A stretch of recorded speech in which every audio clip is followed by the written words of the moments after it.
राधे राधे। कैसे हैं आप लोग? ईश्वर कृपा से आप सब अच्छे होंगे। ईश्वर सबके कृपा बनाए रखे, सबका कल्याण करें। आज हम बताने जा रहे हैं कि गोवर्धन पूजा जो है हम कब मनाते हैं और क्यों मनाते हैं, इसके बारे में हम आपको बताने जा रहे हैं। तो जो गोवर्धन पूजा है ये कार्तिक मास के जो प्रतिपदा होती है ना, जो परिवा होती है, जिसको परवा भी बोलते हैं, और जो दीपावली के दूसरे दिन होती है। तो क्योंकि कार्तिक मास की अमावस्या को दीपावली होती है, उसके अगले दिन परेवा होती है, प्रतिपदा भी उसको बोला जाता है। तो उस दिन मनाया जाता है। इसमें अन्नकूट का उत्सव मनाया जाता है। इसमें इस दिन गोबर का गोवर्धन बनाकर जल, दही, मौली, रोली, चावल, दूध, फूल, तेल आदि में रुई भिगो के, तेल में रुई भिगो के आदि से पूजन करके 56 भोग लगाते हैं और परिक्रमा करते हैं और कथा भी सुनते हैं। उसकी कथा भी हम आपको बताएंगे। पहले हम आपको गोवर्धन पूजा के बारे में पूरी जानकारी दे दें। तो गोवर्धन पूजा जो है ये प्रातः स्नान आदि करके आप गोबर के गोवर्धन बनाइए, और जैसा कि हमारे चित्र में वीडियो में दिख रहा है आपको, तो उसमें आप देख लीजिए। या तो इस तरह से बनाइए जैसा आपके यहाँ बनाया जाता हो। बहुत से लोगों के यहाँ दूसरी हर ज़िले में, हर प्रदेश में अपना अलग अलग तरह का बनाने का विधान है। तो आप गोबर के जैसे आपके यहाँ बनाए जाते हो तो उस तरह से बना लीजिए, नहीं तो जैसा आप चित्र में देख रहे हैं इस तरह से भी बना सकते हैं। हमने चित्र आपको दोनों तरह के डाल रखे हैं, तो आप जैसा चाहें वैसा बना सकते हैं। तो गोवर्धन बनाइए, वहाँ पर रख के पूजा की जाती है और निर्जला की जाती है। पहले 5 जल इत्यादि ग्रहण नहीं किया जाता है ना, स्नान आदि करके तैयार होके जो माताएं बहनें हैं, जो हमारी तो बेटियां हैं, वे सब स्नान आदि करके पूरा श्रृंगार करेंगी और जो महावर वगैरह लगाकर तब ये पूजा करेंगी। ये पूजा में जो हम सुहागनों को हमेशा महावर वगैरह लगा के ही पूजा, ही जो इस तरह की पूजा होती है, तो ये महावर वगैरह लगा के ही की जाती हैं। तो महावर वगैरह लगा के आप पूजा कीजिए और उसके बाद ही आप कुछ भी ग्रहण कर सकते हैं। और इस दिन 56 भोग मतलब बनता है, जो कि 56 तरह की चीज़ें मिला के, सब्जियों को मिला के, तो उस तरह से आप सब्जी बनाई जाती है और बना के उसको भगवान को अर्पण की जाती है। तो ये 56 भोग अन्नकूट कहलाता है। इसको अन्नकूट के नाम से भी जाना जाता है, गोवर्धन पूजा के भी नाम से जाना जाता है। तो चलिए अब हम आपको कथा के बारे में बताते हैं। कथा किस प्रकार से, कहानी, जो आप लोग चाहे कहानी कहिए या कथा कहिए, बात एक ही है। तो गोवर्धन पूजा की कथा इस प्रकार से है। ये तो सभी लोग जानते हैं कि भगवान श्री कृष्ण ने गोवर्धन पर्वत उठाया था तो सबकी रक्षा करने के लिए, तो इसीलिए ये गोवर्धन पूजा की जाती है। वो हम कथा आपको बताने जा रहे हैं। अभी आप पूरा ध्यान से सुनिए, पूरा वीडियो ध्यान से देखिएगा तो आप सब समझ जाएंगे।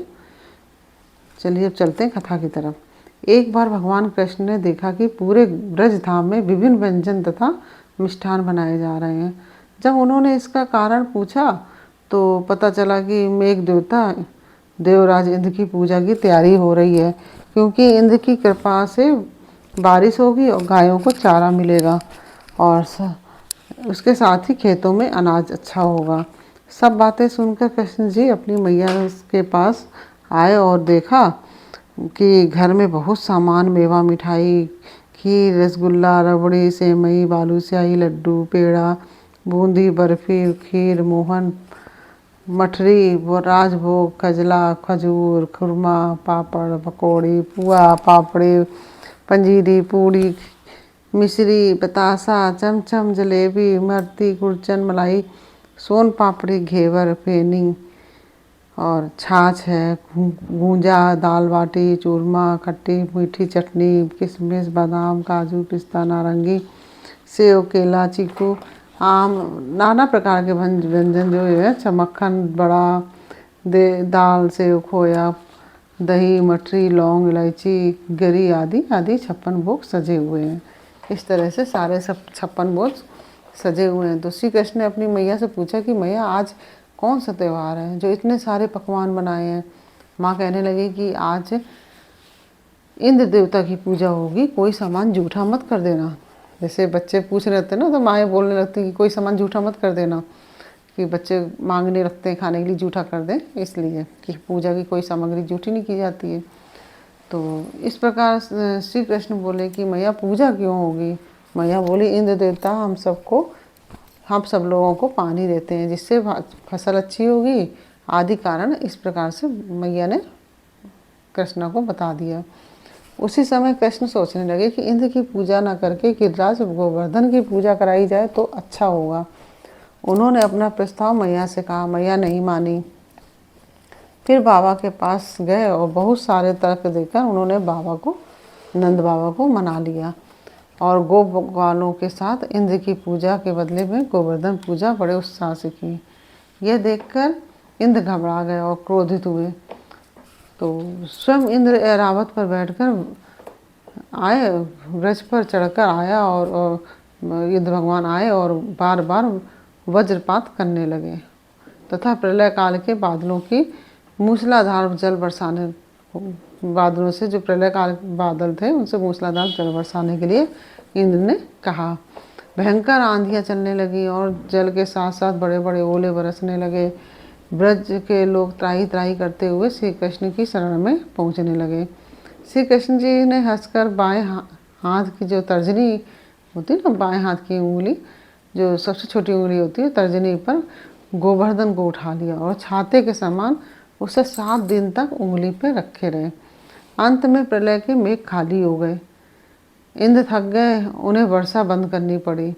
वर्षा बंद हो जाने पर कृष्ण के कहने पर ब्रज के लोग पर्वत के नीचे से अपने अपने सामान और पशुओं के साथ साथ अपने घर को चले गए। फिर पर्वत को वहाँ जहाँ पर्वत था, मतलब जो गोवर्धन पर्वत जहाँ पे स्थित था, वहीं भगवान ने उसको जहाँ के तहाँ रख दिया। और इंद्र जो देवराज इंद्र हैं उनका घमंड जो उनको गर्व था ना अपने ऊपर, तो गर्व नष्ट हो गया। तो इंद्र ने हाथ जोड़कर श्री कृष्ण जी से क्षमा मांगी। और आज भी गोवर्धन पूजा बड़ी धूमधाम से होती है। जो लोग इस पूजा को और परिक्रमा को श्रद्धा के साथ करता है उसकी सभी मनोकामनाएं पूरी होती हैं। इस प्रकार से यह गोवर्धन पूजा की जाती है। तो इसमें अन्नकूट का साग बनता है और कढ़ी, चावल, दही बड़े इत्यादि 56 भोग बनाए जाते हैं और उसका भगवान को भोग लगाया जाता है। गोवर्धन पूजा जहाँ की जाती है उनको भोग लगाया जाता है, क्योंकि गोवर्धन भगवान तो हैं तो साक्षात भगवान श्री कृष्ण, तो उनका भोग लगाया जाता है और इस तरह से पूजा इत्यादि की जाती है और प्रसाद ग्रहण किया जाता है। तो यह आपको जानकारी हमने जो बताई है और कैसी लगी, अगर आपको अच्छी लगी हो तो वीडियो को लाइक शेयर अवश्य कर दीजिए, जिससे कि और भी लोग जानकारी प्राप्त कर सकें। और यदि आपने हमारे चैनल को सब्सक्राइब नहीं किया है तो प्लीज़ हमारे चैनल को सब्सक्राइब कर लीजिए और बेल आइकन बटन अवश्य दबा दीजिए, जिससे कि हमारे आने वाले सारे वीडियोस आपको प्राप्त हो सकें।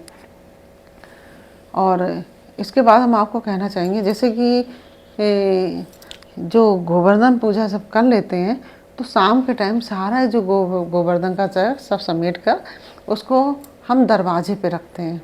जो हमारा मेन गेट होता है ना, घर से बाहर जाने का और घर में अंदर आने का, उस मेन गेट पे हम उसको दरवाजे पे रखते हैं।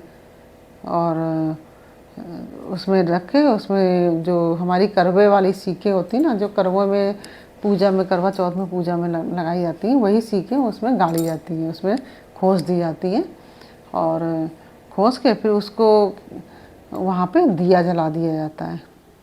इस प्रकार से आप पूजा शाम के टाइम जो संध्या का समय होता है, प्रदोष काल, उस समय ये काम करना है आपको।